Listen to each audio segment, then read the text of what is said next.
यह है book spur का 700 चैप्टर। मैं इसका लेटेस्ट चैप्टर को ही एक्सप्लेन करता रहूंगा। अब तक जोफेन और बेंटाओ के बीच में फाइट हो रहा था, सब लोग उसे देख रहे थे और यह सबको देखते हुए यूलिंग कहता है कि जोफेन ने अपने हाथ में तलवार लगने दिया बस जानबूझकर। दूसरी ओर जोफेन अभी भी स्माइल कर रहा था, लेकिन उसके हाथ में अभी भी तलवार गड़ा हुआ था। और इस टाइम बकंक कहता है कि जूनियर ब्रदर, ये तुम कैसे कह सकते हो कि जोफेन ने ये सब जानबूझकर किया है। और यह सब सुनने के बाद यूलिंग कहता है कि वो मेरा कट्टर दुश्मन है और मैं इतना तो कह ही सकता हूँ कि वो इतना छोटा गलती कभी नहीं कर सकता। और वैसे भी यह सब देखने के बाद मैं साफ साफ कह सकता हूँ कि उसने यह जानबूझकर किया है। और यह सब सुनने के बाद बकांग के कहता है कि आप भी ना जूनियर ब्रदर, आप भी जुवो फैन को लेकर बहुत ही ज्यादा जिद्दी हो गए हैं। यह सब सुनने के बाद यानमो कहता है कि जूनियर ब्रदर, आपको क्या लगता है कि आप जिसे पसंद करते आप ही उसे हरा सकते हैं और कोई नहीं उसे चोट पहुंचा सकता? मुझे तो लगा था कि यह सब देखने के बाद तुम कुछ समझोगे, लेकिन तुम तो और भी ज्यादा मूर्ख जैसा कर रहे हो। और यह सब सुनने के बाद यूलिंग अपने मन ही मन में कहता है, क्या सच में मैं मूर्ख जैसा कर रहा हूँ? और इस टाइम डांड किंचन यहाँ पर जो फैन और बेंटाओ के फाइट को स्क्रीन में देख रहा था। और इस टाइम डांड किंचन दीवार के सहारे खड़ा था, जिसके बाद वो फिर कहता है कि सच में मुझे उम्मीद नहीं था कि उसने अपने दाहिने हाथ को घायल कर दिया है, लेकिन मुझे ऐसा लगता है कि उसने जानबूझकर ऐसा किया है। फिर भी उसे और कोई जगह नहीं मिला था घायल करने के लिए, जो उसने राइट हैंड को ही घायल कर दिया। अगर उसने जानकर ऐसा किया है तो वो बच्चा जानता है इसे सहन करने के लिए, लेकिन ये बहुत ही ज्यादा रेयर है। अगर मैं सच में अपने दुश्मन को अलर्ट नहीं करता तो मैं इसे अपने साथ लेकर जाना चाहता था। यह कितना अफसोस और दुख की बात है। दूसरी ओर हम सब देखते हैं बेंटाओ का जो तलवार रहता है वो जुओफेन के हाथ से निकल रहा था। और इस टाइम बेंटाओ अपने तलवार को अपने हाथ में पकड़ता है, जिसके बाद वो फिर देखने लग जाता है कि अरे ये क्या। और फिर बेंटाओ अपने मन ही मन में कहता है कि चलो मैंने उसे घायल तो कर दिया, लेकिन बहुत ही कम घायल किया है। और यह सब सोचने के बाद बेंटाओ अपने दोनों हाथों को जोड़ लेता है जुओफेन के सामने। और फिर बेंटाओ एक स्माइल के साथ कहता है कि ब्रदर जुओ, मुझे बहुत ही ज्यादा दुख हो रहा है कि मैं थोड़ा सा बेरहम हो गया हूँ, तो ब्रदर जुओ मुझे माफ कर दीजिएगा, मैंने आपको चोट पहुंचाया। और यह सब सुनने के बाद जुओ फैन कहता है कि अक्सर फाइट में यह सब होता ही रहता है, तो कोई बात नहीं। इतना कहने के बाद जुओ फैन फिर इविल स्माइल के साथ कहता है कि खैर,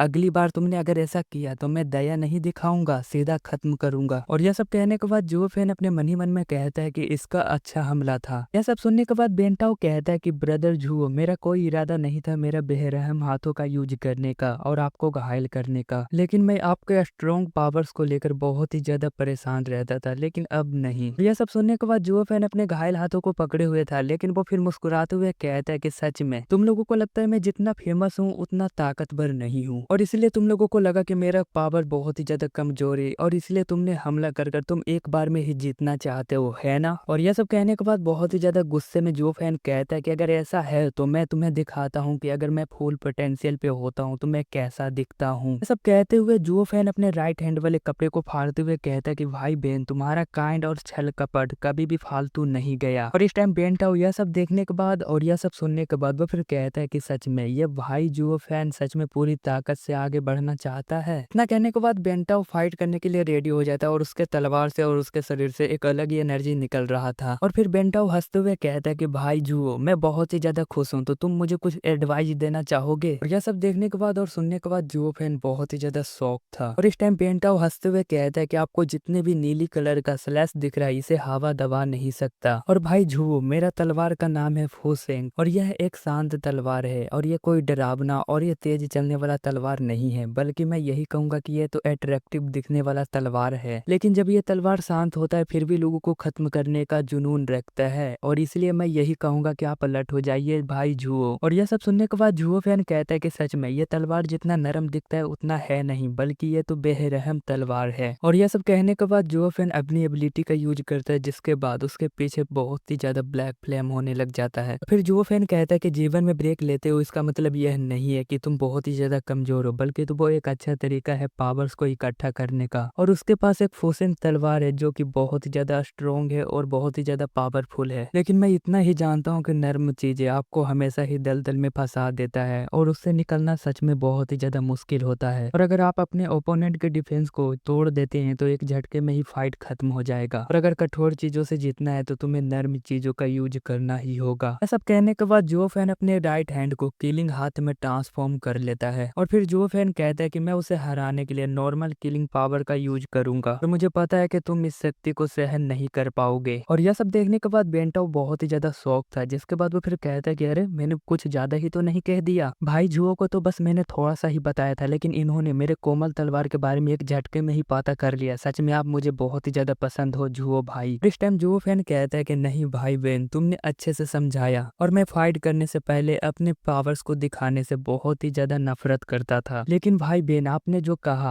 आज मुझे बहुत ही अच्छा लगा और मैं समझ चुका हूँ। और भाई बहन आपने तो आज ईमानदार का काम किया है सच में। और यह सब सुनने के बाद बेंटाओ कहता है कि भाई जुओ, मुझे पता था कि अगर मैं आप पर 4 से 5 बार हमला करूंगा तो आप मेरे तलवार के बारे में पता लगा लेंगे, और इसीलिए मैंने थोड़ा ईमानदारी दिखाकर पहले ही उसके बारे में बता दिया, जिससे आपको लगेगा कि मैं थोड़ा ईमानदार हूँ। हालांकि तलवार के बारे में तो कोई भी समझ सकता है, लेकिन इसे तोड़ने का कोई उपाय सोचा है भाई जुओ, और अब मैं आपको दिखाता हूँ अपनी तलवार का पावर। इतना कहने के बाद बेंटाओ सीधा अपने तलवार से अटैक कर देता है जुओ फैन पर। इस टाइम स्वॉर्ड का जो स्लैश रहता है वो सीधा जुओ फैन की तरफ में बढ़ रहा था, लेकिन जुओ फैन जो कि इस टाइम उसके हाथ में बहुत ही ज्यादा लाइटनिंग हो रहा था, और इस टाइम तलवार का स्लैश बहुत ही ज्यादा जुओ फैन की तरफ में बढ़ रहा था। और इस टाइम जुओ फैन अपने पास आता हुआ अटैक को देखता है, जिसके बाद वो फिर कहता है क्या ये रेशम है? नहीं, ऐसा नहीं हो सकता, बल्कि ये तो तलवार की एनर्जी है। दूसरी ओर बने वाली यान स्क्रीन में फाइट देखते हुए कहता है कि अरे नहीं, ये बच्चा तो बहुत ही ज्यादा घमंडी है, क्या इसने और भी फाइट नहीं देखा है? अगर बेंटाओ के तलवार से निकला हुआ एनर्जी में अगर कोई फंस जाता है तो उससे निकलना बहुत ही ज्यादा मुश्किल हो जाता है। लेकिन इस टाइम जुओ फैन अपने किलिंग हैंड को जैसे ही ऊपर करता है और फिर जैसे ही किलिंग हाथ से मारता है तलवार के स्लैश पे, सारे के सारे स्लैश खत्म हो जाते हैं एक झटके में। यह सब देखने के बाद यूलिंग कहता है कि मैंने कहा था ये बैगनी लाइटनिंग बहुत ही ज्यादा खतरनाक है और ये आकाश और पृथ्वी को खत्म करने का दम रखता है। भले ही इसमें अभी उतना पावर नहीं है, लेकिन बाद में जरूर इतना पावर आ जाएगा उसमें। और बेंटाओ के तलवार से निकले स्लैश और यहाँ पर बैगनी कलर के लाइटनिंग टकराकर खत्म हो गए। ये सच में मजेदार था। और यह सब सुनने के बाद बकांग कहता है कि जूनियर ब्रदर, यहाँ पर बेंटाओ को साफ साफ पता चल जाना चाहिए, और अगर बेंटाओ जानने के बाद भी अगर वो फाइट करता है तो मुझे लगता है कि इसमें कोई ना कोई चाल जरूर होगी। इस टाइम बेंटाओ अपनी एबिलिटी का यूज करता है, जिसके बाद वो अपने हाथ में जो तलवार रखता है उसका ब्लू रोशनी था, लेकिन अब वो ट्रांसफॉर्म कर देता है रेड ऑरेंज कलर का। और इस टाइम फूसिंग तलवार से बहुत ही ज्यादा एनर्जी निकल रहा था ऑरेंज कलर का। और यह सब देखने के बाद जुओ फैन अपने मनी मन में कहता है कि फूसिंग तलवार का मतलब अब मुझे समझ में आया, वो कोमल तो है ही, लेकिन वो मौत के घाट भी जल्दी से जल्दी उतार देता है। लेकिन अगर कोई भी एक बार तलवार की एनर्जी को तोड़ देता है तो वो एनर्जी फिर से तलवार में लौट आता है, लेकिन उसके बाद वो सॉफ्ट से बेरहम बन जाता है और फिर तलवार और भी ज्यादा पावरफुल एनर्जी से भर जाता है। और इस तलवार का मतलब है कि ये बाहरी में एनर्जी बहुत ही ज्यादा इकट्ठा करता है और फिर हमला करता है। सच में इसके बारे में जितना जानता हूँ उतना ही ज्यादा मजा आ रहा है, और अगर ऐसा है तो तुम्हें जल्दी सोचना होगा, नहीं तो खत्म हो जाओगे। और इस टाइम जुओ फैन एक छलांग लगाता है दौड़ के जुओ फैन पे अटैक करने के लिए।